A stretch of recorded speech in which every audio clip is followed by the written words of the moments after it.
गोवर्धन पर्वत की लगातार घटती ऊंचाई।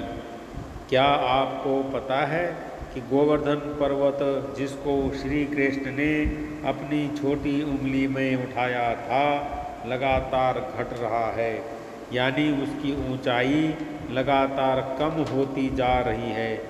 दरअसल पुलस्त्य ऋषि ने गोवर्धन पर्वत को एक श्राप दिया है, जिसके कारण गोवर्धन पर्वत की ऊंचाई प्रतिदिन कम होती जा रही है। जानते हैं इसकी पूरी कथा।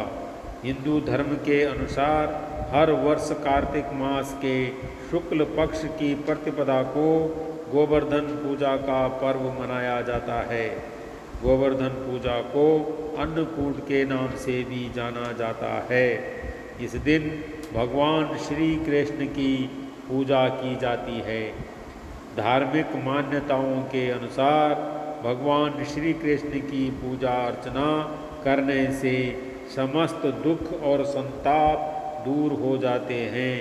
गोवर्धन पूजा के दिन महिलाएं घर के बाहर गाय के गोबर से गोवर्धन पर्वत की आकृति बनाती हैं और उसकी पूजा करती हैं।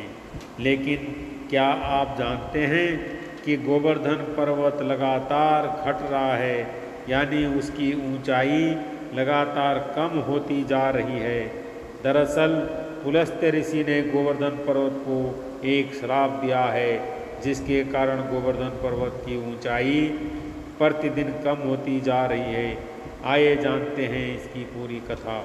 पौराणिक कथा के अनुसार प्राचीन समय में तीर्थ यात्रा करते हुए पुलस्त्य ऋषि गोवर्धन पर्वत के पास पहुँचे।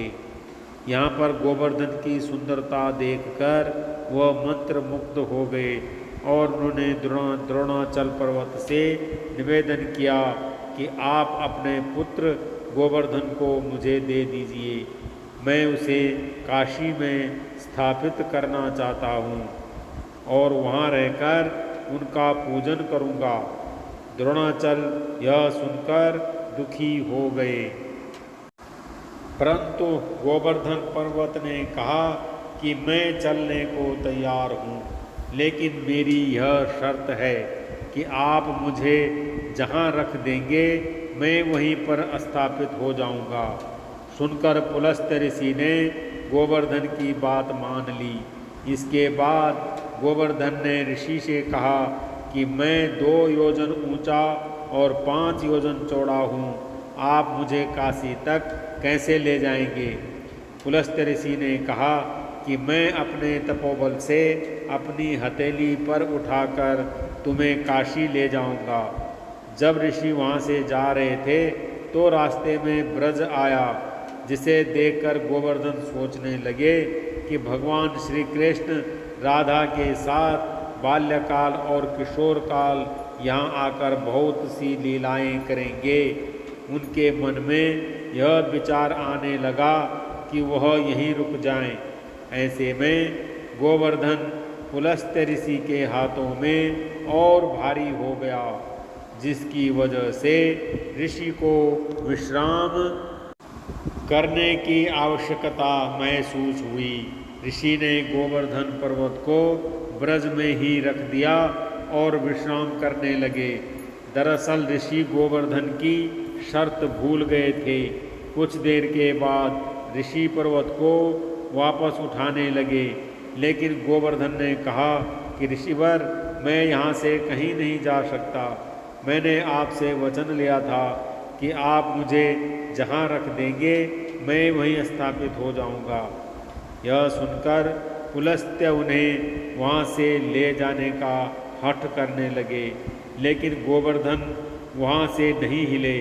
इस पर ऋषि क्रोधित हो उठे और श्राप दे दिया कि तुमने मेरे मनोरथ को पूर्ण होने नहीं दिया, अतः आज से प्रतिदिन तिल तिल कर तुम्हारा क्षरण होता रहेगा और एक दिन तुम धरती में समाहित हो जाओगे।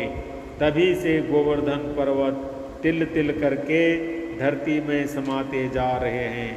मान्यता है कि कलयुग के अंत तक यह धरती में पूरी तरह समा जाएगा।